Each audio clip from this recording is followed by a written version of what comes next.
Hello everyone, welcome back to CryptoCache. Thank you so much for joining me here. Hope you're having an amazing day. Happy Wednesday to you. We're going to take another look at Bitcoin, see what's going on, of course. Help you understand, best practice, big picture, and just get better perspective on things. And obviously, if you're new to the channel, I'm not a financial advisor, just love teaching people how to trade. Been trading for a very long time, and I hope I can teach you something here today if you want to become a better trader, more consistent, I guess you could say. CryptoCache.tech is a site. I have a trading academy, community, and pretty awesome signal situation where I send out signals for every trade that I take so you can learn how to structure your trades effectively. So be sure to check that out in your own time. Again, CryptoCache.tech is the website. So taking a look here at Bitcoin, there's a couple things I want to kind of throw out there, of course. And first of all, kind of the obvious, I know we know this, but we broke down below this trend line here. And that break below the trend line, basically holding below that trend line, is typically an adverse sign. In other words, that's created as a new resistance level. It's likely synonymous with the 200-day SMA on, I believe, if I'm not mistaken, I think the 3-day chart. And generally speaking, if we look at this here, we can just kind of see that it's tested the previous low. And that's never a great sign.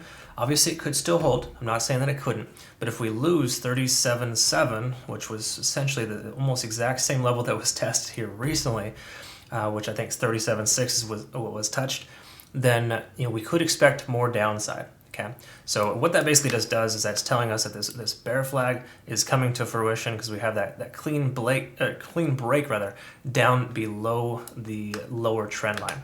And again, that's never a guarantee because trends can happen, but they oftentimes don't. But I think they're more likely to occur. In other words, it's like a 60-40 split. If you were to kind of make up some numbers on the spot, I would say on average, 60% of the time, these trends can essentially come to fruition. Okay, so we have potential of more downside. Just throwing it out there, preparing you for that. Is that going to happen? Perhaps we still got a little bit of ground to cover first before we get there. But at this point, it does feel like Bitcoin is losing its momentum. That nice, strong recovery on Monday was completely washed away yesterday with a bearish engulfing candle. And now at this point, we're kind of left on the sidelines hoping for recovery. And at this point, again, continued dollar cost average. That's the best way to do it. And I've talked to a lot of my community members recently as well, and they're really glad that they did so previously at 35 and 37,000 because they have a nice average price right now because we were dollar cost averaging at these low price points previously. All right, so again, just some friendly advice, DCA wherever possible. But that being said, now that we're here, where's it going to go next? Well, let's take a look at the 3-day chart. And I don't typically look at this chart, but I know that there's a lot of speculation, or just in general, it's commonly used for trends. And what I've seen happen before too, and this is something to pay attention to as well, is a simple fact that we have some pretty telltale signs here on the 3-day time frame. In other words, we have this clean break below the trend line first of all. So that's starting point number one. With the candlestick closed below that, it's effectively the same thing as a 1-day having 2 or 3 days worth of trading below that point. Right? So we kind of already know that, but that's kind of becoming more of a stark reality. It's easier to see here in this chart. We can also see the 200-day moving average working up with this trend line, and the fact that we are now below that cleanly. Now, granted, this candlestick hasn't closed yet. It's only 2 days old, but at the end of today, if I'm not mistaken, this will effectively close, and we should likely see that trend line being discontinued. Okay, so once again, that being said, we'd have a clean close underneath the 200-day SMA. On this time frame, there's also the potential for a death cross as well, which typically pushes the price action down. Okay, because again, that 50-day SMA is going to work as a potential resistance, and that's why it's referred to as a death cross, because it intersects with the 200 and commonly holds the price down if the price is below that. Okay, if the price was above the 200, different story. We'd probably have a different conversation, but generally speaking, that's just something to kind of pay attention to there. And again, the 3-day time frame is not used by everyone, but in general, it does have some things you want to pay attention to. So that's the reason why I want to show that to you here. So again, that's kind of reaffirming the potential for downside. Now, how low could it go? We could definitely see, a candle wick down to 33 again. Based on Fibonacci retracement here, we can see that 33 is one of the support levels.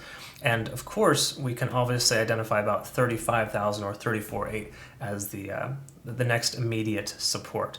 So I'm not saying that the sky is going to fall and we're just going to see 35,000 instantly because we lose 37.5, but I can tell you that if we do lose this support level here, which seems probable at this moment, then we're going to be obviously downtrending from there, and the price will probably continue to come lower.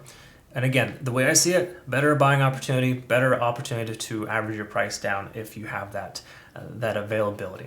So again, in these kind of markets, when the climate is coming down, try to always stay as liquid as possible, have maybe at least 25 to 50% of your portfolio available in Tether or what have you, to be able to buy these dips. That's essentially the concept there. And again, ask yourself what kind of investor you are. If you're just a day trader and you're not investing long term, it doesn't matter. It doesn't apply to you.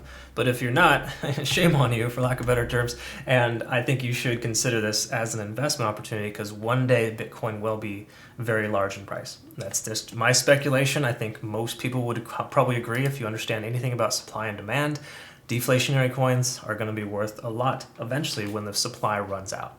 Okay, Luna, Ethereum, Bitcoin, like there's a good handful of coins you probably want to be investing in at this point when the price comes down. Again, just something to think about. So let's go ahead and take a quick look at some of the key indicators here on the daily. We're below both moving averages. We know that the 50 is kind of just going sideways for the moment. So we'll be under that for some time, but 42,000 is still affirmed as a strong resistance level. And at this point, we can expect that to be a problem if we were to come back up to there. All right, at least a potential resistance once again is just kind of the bottom line. But I think 41,500 is probably more immediate, because we could see 3 days in a row, candlestick closed just below that point. So it had trouble getting above that, and even though we wicked up, still didn't close on the daily. We're also well below 50 on the RSI rather, but we're over 30. So we're kind of right in that little middle state there, middle ground. And that doesn't really tell us too much. It just really tells us that we're on the bearish side of things. And it's obvious because we've been there ever since we got this significant decrease back in April on the 6th. Okay. So again, that's essentially what we're looking at here for the 1 day. Let's take a look at the 4 hour here and kind of understand what's going on here, because the 4 hour is once again a transitionary time frame. It's a time frame that we like to utilize to essentially understand what's going to happen, big picture. Well, we can see lower lows getting printed, okay, and we're also seeing lower highs getting printed. Now, again, this isn't everything, of course, but this is the most immediate 24 to 48 hour period, and that's never a great sign. Until you break that trend, until we can start making higher lows, we can expect it to continue to go down. That's generally the consensus. And you could also argue that there is a trend kind of forming here as well to the downside that could do one of two things. Of course, trends like that continue to break down, once again to complete the bear flag. And there are occasions as well, of course, where the price hits a certain point and will not go any lower and will inevitably increase. 37,500 could very well be that place, okay? Or 37.7, I think, was the exact number that was hit. So, just keep in mind that is a potential reality here.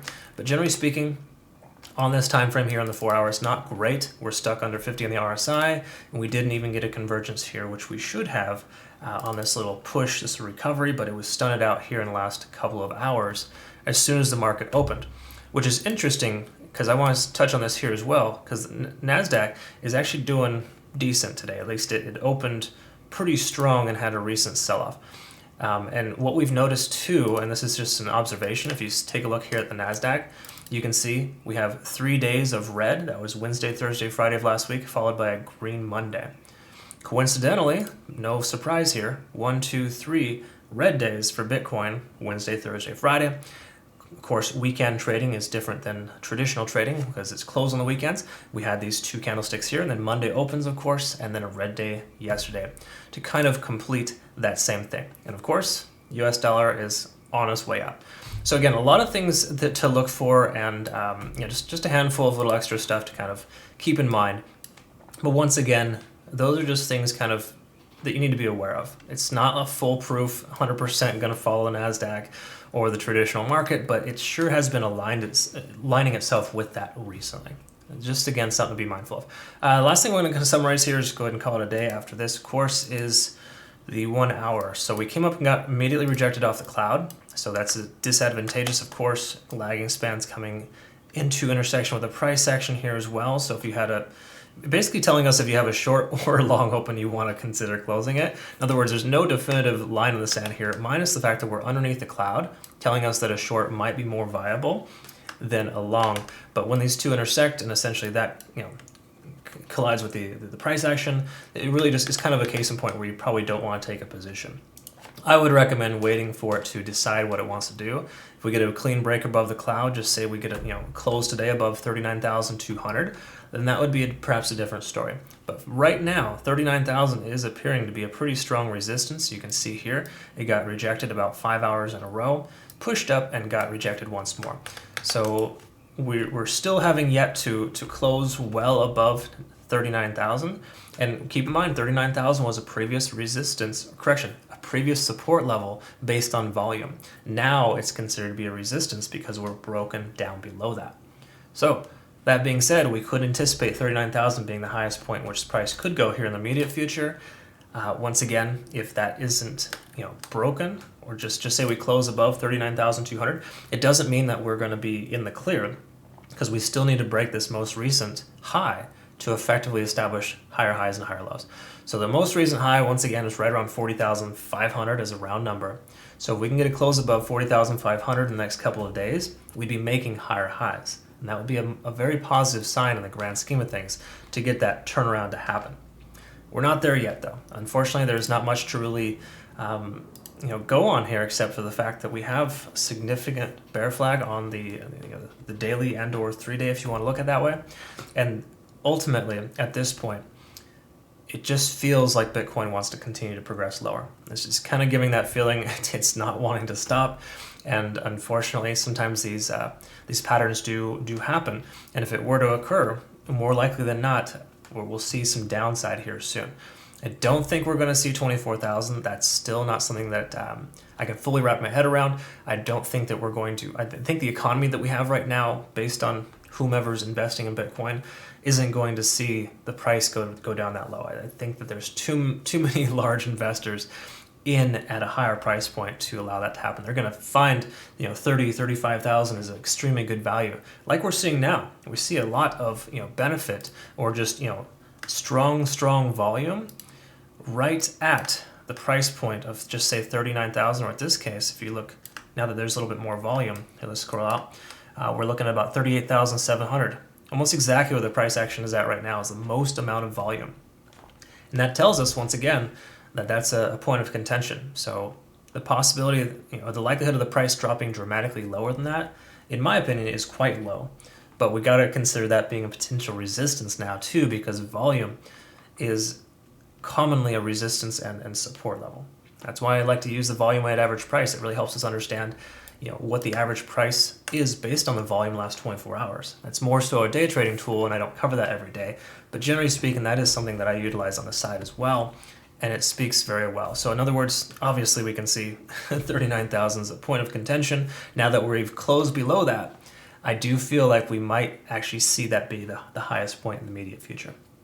So I hope that you understood, and I was able to communicate this effectively. But generally speaking, I wouldn't say we're in dire straits. I don't. Once again, I'll probably never say that until we break 33, if we even were to. But between now and then, I wouldn't expect the price to plummet. But I would say that a correction to the downside would occur if we get a close below or close to 37.5. Then I think that that should be the shift in momentum to the downside that we're going to expect to see. Between now and then, I would say we might see a range between 37.7 as a round number, kind of round up a little bit, upwards about 39,000. And if we can break above 39,200 today, that'd be a really good start. Okay, start printing higher lows on smaller time frames, and inevitably increase that later, right, on the daily. So again, just some things to think about. I hope you learned something here today. If you want to become a better trader, again, CryptoCache.tech is the website. I look forward to working with you. Thanks again for your time. We'll look forward to seeing you in the next one. Have a great rest of your day.